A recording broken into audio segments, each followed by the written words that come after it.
አልችልም። መቤቴን የእናት አቀብቻ አረም ይሄ ሁሉ የኢትዮጵያ ህዝብ 42000 ህዝብ አይቶሽ እንቅልፉን ነስቶ የረገመሽ ራሱ አንቺ መቤቴን ነው ምልሽ። እኔ እንጃ ኪያ እናት ማለት ያቺ ናት። ስታረግዝ ተቸግራ፣ ስትወልድ ተቸግራ፣ ስታሳድግ ተቸግራ፣ እሷ ተርባ አንተን አብልታ ታድራለች። እሷ ተጠምታ አንተን አጠጥታ ታድራለች። እሷ ተበርዳ አንተን አልብሳ ታድራለች። ላንተ ብላ ሰው ቤት ትሰራለች። ላንተ ስትል ትገለመጣለች፣ ትሰደባለች። ወላሂ ያ አብደላህ አባትህ ሁለት ፊት ያወጣው ባንተ ነው። ልጅ አሳድግ ብሎ እንዴት ላልብሰው፣ እንዴት ላጠጣው፣ እንዴት ላብቃቃው እያለ ስላንተ ሲጨነቅ ፊቱ በለዘ፣ ፊቱ ጠቆረ። እናት ባንተ የተጨነቀ ፊቷ ሁለት ፊት አወጣለች። ፊቷ ተቀይሯል። ከስታ ከሰውነት ወጣ ትሄዳለች። ልጅ አሳድግ ብላ፣ ልጄ ይመርበት ብላ፣ ልጄ ደረጃ ይድረስልኝ ብላ። አንድ ሰው ወደ ዑመር ዘንድ መጣና ያ ዑመር አንተ ዑመር ሆይ አላቸው፣ ይህች እናቴ ናት። እኔ ለሷ በቅሎ ሁኜላት ሀጃዋን ሁላ የምታወጣ ሁኔ ላይ ነው። ማበላት እኔ፣ ማጠጣት እኔ፣ ማለብሳት እኔ፣ ምንከባከባት እኔ፣ ሁሉን ነገር የማደርገው እኔ ነኝ። ሀል አደይቱ ሐቅሃ የእናቴን ሐቅ ተወጥቻለሁን ብሎ ዑመርን ጠየቃቸው። ፈቃለ ዑመሩ ላ የእናትህን ሐቅ አልተወጣህም አሉ። ወአንተ ተስነዑሁ ቢሃ ወአንተ ተተመና ፊራቀሃ አንተ እኮ እናትህን ስትከድም የነበርከው እናቴ መቼ ሙታ በተገላገልኳት እያልክ ነው። እናቴ መቼ ሙታ ባረፍኩኝ እያልክ ነው። እናቴን ቀብሬ መቼ ባረፍኩኝ እያልክ ነው። ወሂየ ተስነዑሁ ቢካ እሷ ግን ያንን መልካም ሥራ ባንተ ላይ ስትሰራ የነበረችው ወሂየ ተተመና በቃአከ ልጄ ይሞትብኝ ይሆን ወይ እያለች ነው።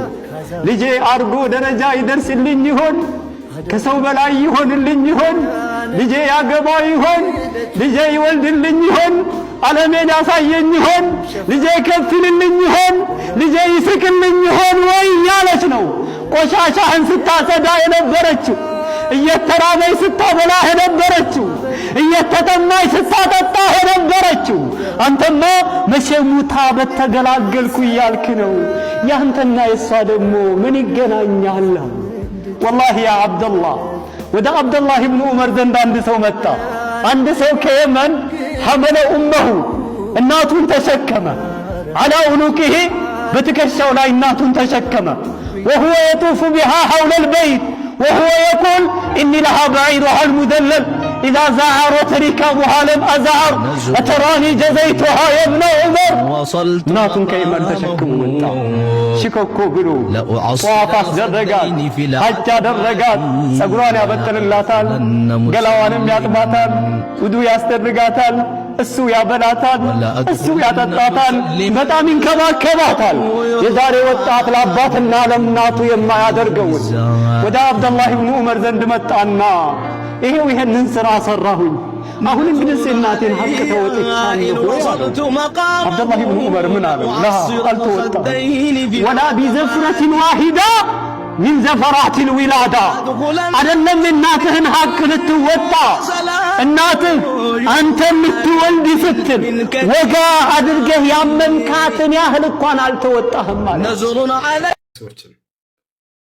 ይህ በተለይ ሶሻል ሚዲያ ላይ ሰሞኑን ያየሁት ነገር በጣም የሚያሳፍር ነገር ነው። ጥፋት ሊኖር ይችላል እናትና አባት ላይ። እናቶቻችንን ባለማወቅ የገጠር ሰዎች ናቸውና አንዳንድ ነገራቶችን ወጥተው ሊናገሩብን ይችላሉ። እነሱን ሂሳብ አናወራርዳቸው። በእነሱ ላይ ያየነውን ገመና አንቺ እንደዚህ ነሽ እናቴ አባቴ እንዲህ አድርገህ አንተ አሁን ቢላህ ሸይጣን የእነሱ ክብር እኮ የኛ ክብር እኮ ነው። እነሱ እዛ ህይወት ውስጥ እንዲገቡ ያደረጋቸው ምናልባት የኛ መቸገር ሊሆን ይችላል። ያንን ህይወት በጣም አመሰቃቅሏቸው ሊሆን ይችላል እዚያ ውስጥ የገቡት። ያን እንዴት እንታሰባቸዋለን? አላህ በእናትና በአባትህ ላይ ድምፅህን እንኳን ከፍ እንዳታደርግ እኮ ነው ያለው። እውነት ቢኖርህ ራሱ ድምፅህን ከፍ እንዳታደርግ በእነሱ ላይ። ኢማሙ ሻፊዒ አባትህ ሊመታህ ቢል ይላሉ። በጣም የሚገርመኝ ንግግር ነው። ከተከላከልክ ከመከትክ እዛው ፊት ቆመህ አመፀሃል። አንተ አባትህን ወንጅለሃል፣ ሐቁን አልተወጣህም። ሽሽ ነው ያሉት። ወላጆቻቸውን አክብሩ፣ ወላጆቻቸውን አታናነቁ። የፈለገ ጥፋት ሊያጠፉ ይችላሉ።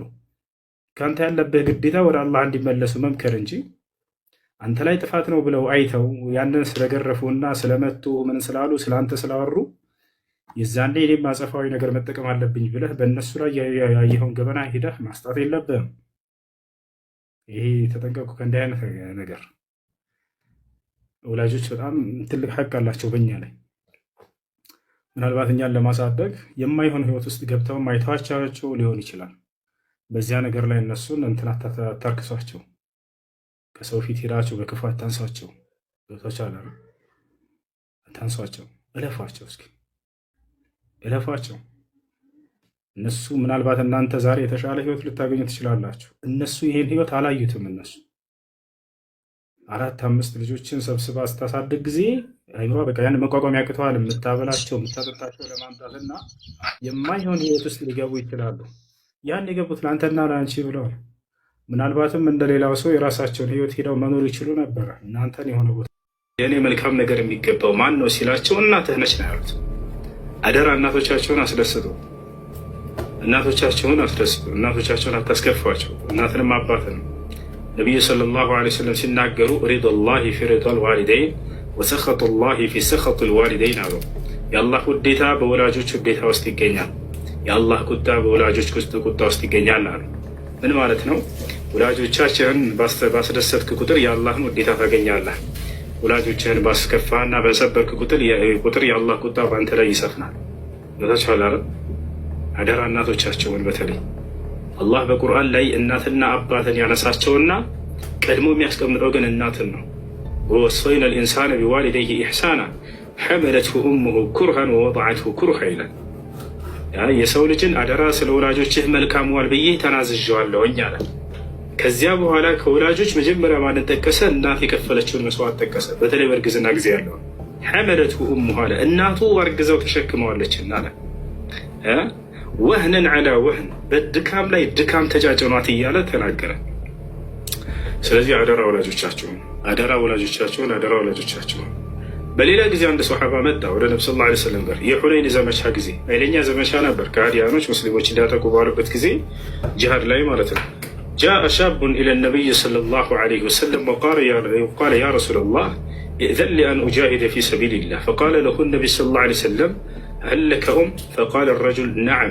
فقال له النبي صلى الله عليه وسلم ارجع فجاهد فيها والزم قدميها فإن الجنة تحت قدميها وكما قال النبي صلى الله عليه وسلم. ይህ ወጣት ልጅ መጣ ሰይፉን ይዞ የጦር ልብሱን ለብሶ ወጣቶችን እየመለመሉ እያለ ለጂሃድ ነብዩ ሰለላሁ ዐለይሂ ወሰለም። ከዚያ መጣና ይህ ወጣት አንቱ የአላህ መልእክተኛ ሆይ ለጂሃድ እኔንም ይፍቀዱልኝና ጂሃድ ላድርግ አላቸው። ተመልከቱ ነቢዩ ሰለላሁ ዐለይሂ ወሰለም አንድ የነብይነት ማረጋገጫ እዚህ ላይ ሊያደርጉ። ያም ምንድን ነው? የሩቅንና ደበቅ ነገራቶችን ማወቃቸው አንድ ነብይ የነብይነት ማረጋገጫ ነው። ከዚያ ይህ ልጅ ምን አሉት? እናት አለህ አይደል አሉት። አዎ። እናትህ በህይወት አለች አይደል? አዎ። እናቱ ብቻ ለእናቱ አንድያ ልጅ ነበር፣ የብቸኛ ልጅ አሉ። ገብታችኋል? ይሄ ልጅ አጣች ማለት ያቺ ሴት ታላቅ የሆነ መስዋዕት ሊጠብቃት ነው። ስለዚህ ይሄ ልጅ ምን አሉት? እርጅ አሉት፣ ሂድና ተመለስ ፈጃሂድ ፊሃ እናትህን በማገልገል ጂሃድ አድርግ። ፈኢነ ልጀነተ ተሕተ ቀደመይሃ ጀነትም የምትገኘው ከእግሯ ስር ነችና ብለው ተናገሩት። ያ ሰላም! አተ ከታላቁ ከጂሃድ ያኛው ለእናትህ የምታደርገው በጎ ነገር ትልቁ ጂሃድ ነው እርሱ እኮ ብለው መለሱት። ይህን ሰው እናትህ ስር ነች ጀነት ያለችው ከሷ እግር ስር ነች ብለው ነብዩ ሰለላሁ ዐለይሂ ወሰለም ተናገሩት። ያ ማለት ለእናትህ በጎና መልካም በመሆን ጀነትን ታገኛለህ ማለት ነው። እናቶቻችሁ የጀነቶቻችሁ መንገድ ናቸው። ጀማዓ አላህ ስብሐነሁ ወተዓላ ከመገዛት በመቀጠል እዚህ ዓለም ላይ ትልቁ የምትሰሩት ለወላጆቻችሁ ማስደሰት ነው። ብላችኋል። እናቶቻችሁን አታስከፉ። በተለይ ሰሞኑን እዚህ ሶሻል ሚዲያ ላይ ተቆራርጦ የማየው ቪዲዮ በጣም የሚያሳዝን ቪዲዮ ነው። ወላሂ ላዚም እናት የለኝም። እሺ እናት እኮ አትከዳም። እናቴ አይደለችም አይባልም፣ አልፈልጋትም አይባልም። እናት ምን አይሉ እንኳን ክፉ ብትሆን፣ እናት ምን አይሉ እንኳን መጥፎ ብትሆን እናቴ አይደለሽም በህዝብ ፊት እናቴን አልፈልጋትም አይባልም። ለካስ እዚህ ምድር ላይ እንደዚህ ክፉ የሆኑ ሰዎች አሉ። ግን አንቺ ምን አይነት ሰው ነሽ ነው? ምን አይነት ትንሽ እንኳን አይከብድሽም? ምን አይነት ህሊና ብኖርሽ ነው? ግን አንቺ ሰው ነሽ? እናት እኮ አትከዳም። ስለ እናት እኮ በጣም እኮ ነው የሚከብደው። አንቺ በምን አፍሽ እናትሽ እኮ ብታርድሽ እንኳን እኮ እናቴ አይደለችም አይባልም። እናቴ እንደዚህ ያረገችኝ እኮ አይባልም። እናትሽ ብታበላሽ ባታበላሽ፣ ብትረዳሽ ባትረዳሽ፣ ብታስተምርሽ ባታስተምርሽ፣ እናት ማለት እኮ እንደዚህ አንቺ ሶሻል ሚዲያ ላይ አልፈልጋትም እንደምትይ እኮ አይደለም። ስለ እናት እኮ በጣም ነው የሚከብደው። የምር እኔ ይሄን ቪዲዮ ካየው በኋላ እናትነቴን ጠላው። እንዴ ግን አንቺ ምን አይነት ሰው ሆነሽ ነው? እኔ ብዙ ጊዜ የሰው ቪዲዮ ላይ አልሰራም አልፖስትም፣ ግን ይሄ ቅስሜን ሰበር፣ ራሴን ጠላው፣ እናትነቴን ጠላው። ዛሬ እኔ ለልጆቼ ስንት መስዋዕት ከፍዬ ነገ ሳሳድጋቸው ልጆቼ እናቴ አይደለችም ይሉኛል። እኔ ለምንድን ነው ታዲያ የምለፋው? እናትነት እኮ እንደዚህ ቀለል አድርገሽ አንቺ ሶሻል ሚዲያ ላይ እንደምታወሪ እኮ አይደለም። አሁን እኔ ችግራችሁን አላቅም፣ ግን እናትሽ ምን አይሉ እንኳን ብትበድልሽ፣ ምን አይሉ እንኳን ብታዋርድሽ፣ ምን አይሉ እንኳን ብታስከፋሽ፣ አንቺ ሶሻል ሚዲያ ላይ ወጥተሽ እናቴ እንደዚህ ነች፣ በዚህ ወጣች፣ በዚህ ገባች። ቢያንስ ሌላ ነገር ቢቀር እኮ 9 ወር እኮ በሆዷ ተሸክማሽ እኮ ስንት ስቃይ አይታ እኮ ነው የወለደችሽ። እናትሽ እኮ ነው ከፈጣሪ በታች ዓለምን እንደምታያት ያረገችሽ። ግን አንቺ እናትሽ ነገ አንድ ነገር ብትሆን ታለቅሻለሽ? ነገ ልጆችሽ እንደዚህ ቢያረጉሽስ እንዶ ያድርጉሽ? ወላሂ ላዚም እኔ በሴት እናቴ አፈርኩኝ። ባይዘወይ ወንድ ልጅ ቢሆን እንደዚህ ጨክኖ እንደዚህ አይነት ነገር አያወራም ሶሻል ሚዲያ ላይ።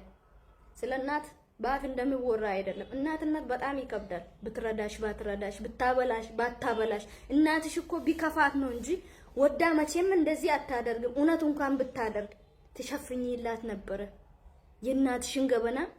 አንቺ ብልግና ባለጌ መሆንሽ ነው እንጂ ሰው ብትሆኚ እሊና ቢኖርሽ ጭንቅላት አተሳሰብ ቢኖርሽ እናቴ እንደዚህ ነሽ ብለሽ በፍጹም ሶሻል ሚዲያ ላይ ወጥተሽ አትናገሪም። መቼም ቪዲዮ እንዳጋጣሚ ከደረሰሽ አንቺ ሰው አትባይ። እናታችሁን የምታዋርዱ ሰዎች ስለ እናት አይወራም። የእናቱ ሌታ ብታቁ ኑሮ እናታችን ምን አይነት መስዋዕትን ከፍላ እኛን እዚህ እንዳደረሰች ብታቁ ኑሮ እናታችሁ እንኳን ብትገላችሁ ራሱ እናቴ ገደለችኝ አይባልም። እናቴ ለኔ ዛሬም ነገም እናቴ ለኔ ህይወቴ ነች። አላህ እድሜና ጤና ይስጣት ያስረዝምልን። ሰው እናታችሁን ተንከባከቡ። ስለ እናታችሁ ፕሊስ መጥፎ ነገር አታውሩ። እናታችሁ ብትበድላችሁ እንኳን ወዳ አይደለም ቢከፋት ነው